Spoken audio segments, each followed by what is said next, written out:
It's pretty neat when I woke up here on a Monday morning. Two of the best in the business right here, going at it to win the race. I got up late to see it. There's about 8 laps to go.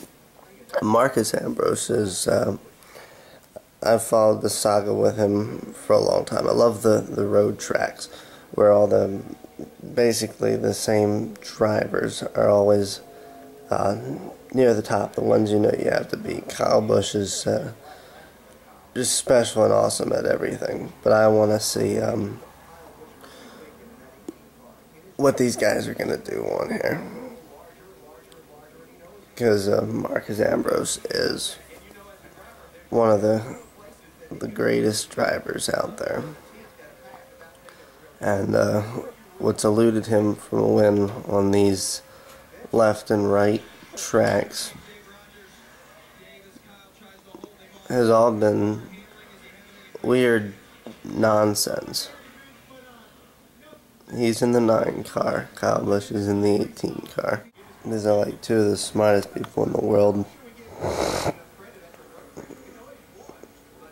for what they do. There's a lot of bragging rights with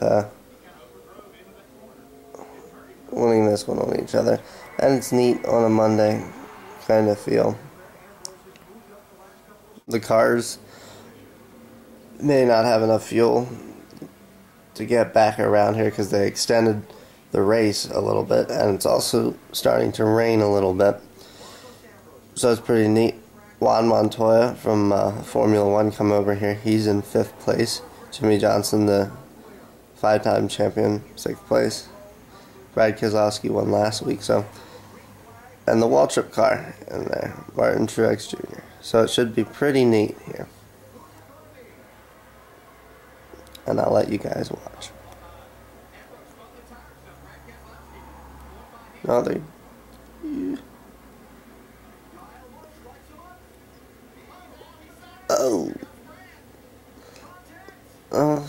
Let's see. There goes Kyle Busch. But Kyle Busch is one of the best at surviving something like that. He could still come back here. And I think Marcos is going to win it. Former Waltrip car driver. This is good stuff, though. But Marcos wants to win because he's the best at it here. Except for maybe that Formula One guy there in 4th place.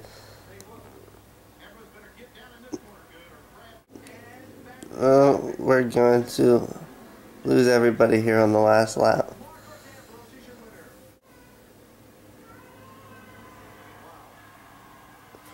Rudiman, Waltrip's driver. It's out. He's never been good at these races. Good for Marcus Ambrose. Are you happy, Maggie? Maggie and I are celebrating because we're big fans.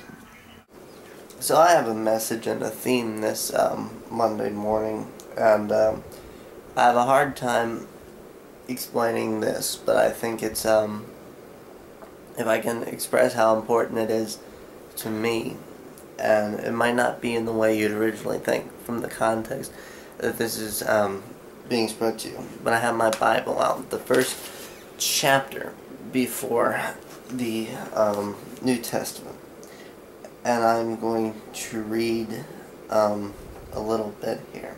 Bring ye all the tithes into the storehouse, that there may be meat in mine house, and prove me now here within, saith the Lord of hosts, if I will not open you the windows of heaven, and pour you out a blessing, there shall not be room enough to receive it. And I will rebuke the devourer for your sakes, and he shall not destroy the fruits of your ground, neither shall your vine cast her fruit before the time in the field, saith the Lord.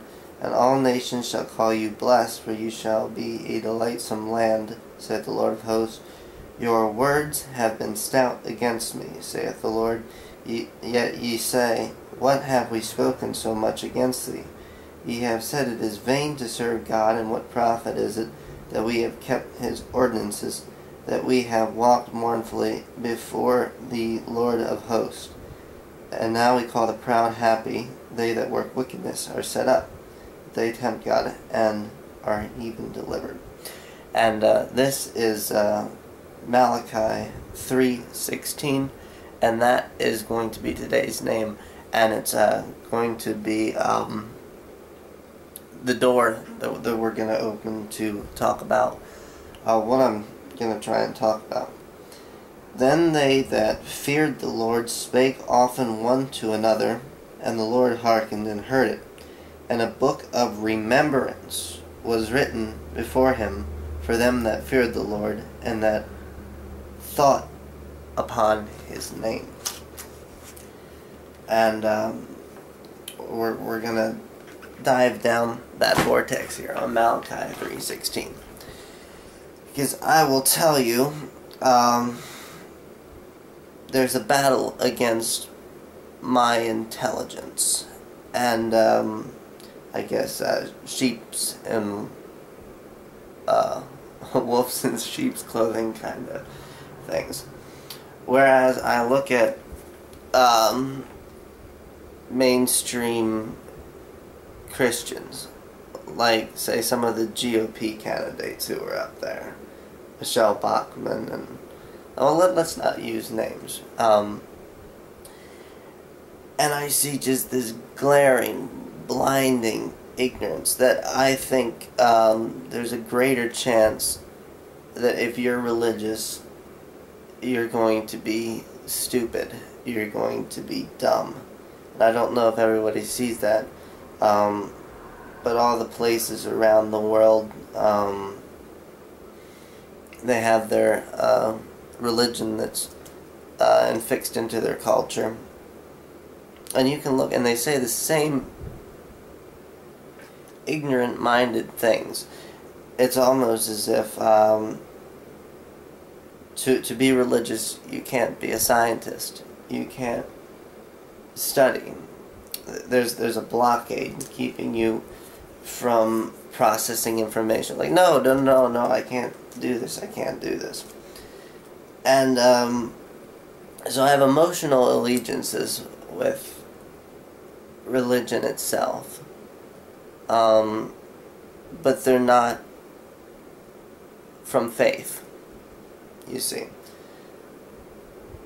My faith is in understanding, is in exploring and knowing, and I think what is called faith comes from a lack of faith for most people. But despite all that, I do believe in God and the Creator and the one of the Bible, Yad-Heh-Vav-Heh.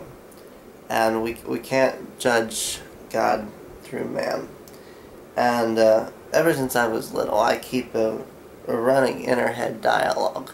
I don't know if other people have that, of Andrew talking back and forth to God. And it's really genuine how, let's say I'll be surrounded by a group of people, and that'll be downplayed. Like, I think it's the most important part of my life. But when you're in a regular group, and they have all these associations of what is religious, and Malachi 3:16 is about the unfaith of Israel, and when it says, "I will open up the windows of heaven and pour you out blessings for every time you call upon my name." Now, the name of the Lord is impronounceable, Yad-Heh-Vav-Heh, but we can say Yahweh. And I think in my heart there's something more genuine about going back to that original name, from the context of someone who you meet outside. I think it's 20 levels deeper to say Yahweh. So when you mention that into popular conversations, I actually feel I have to go against my intelligence when I start mentioning that stuff.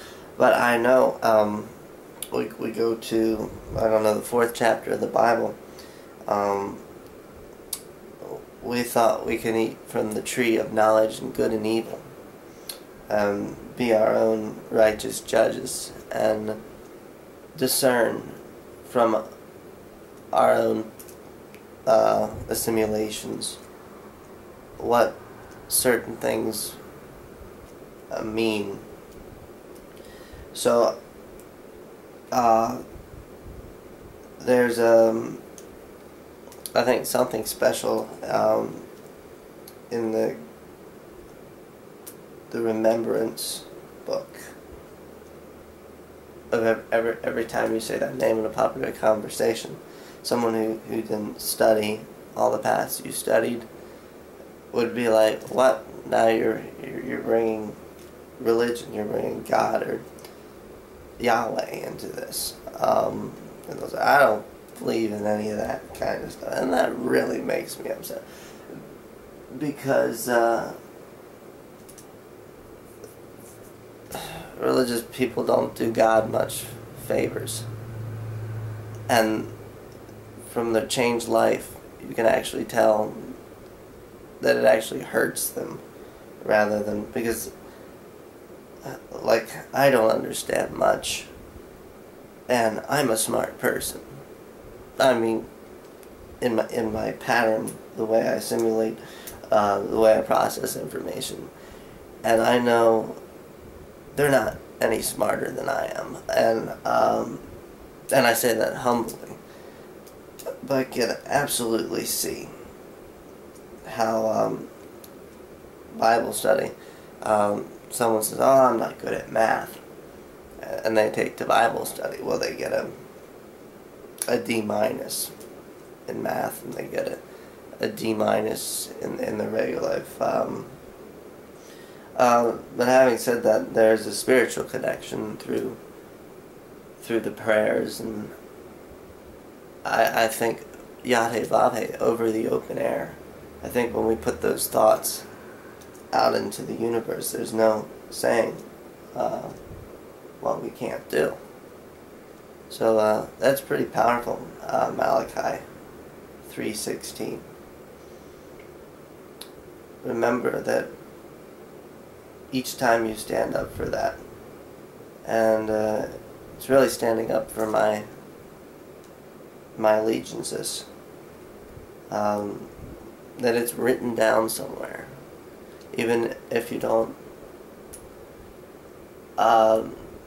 have words to process your integrity. It's written down somewhere. And who knows what, in any situation when you mention spiritual things, what effect that's going to have on people in the cycle of life. Day 483, Monday. Leo, Pisces moon, Leo sun.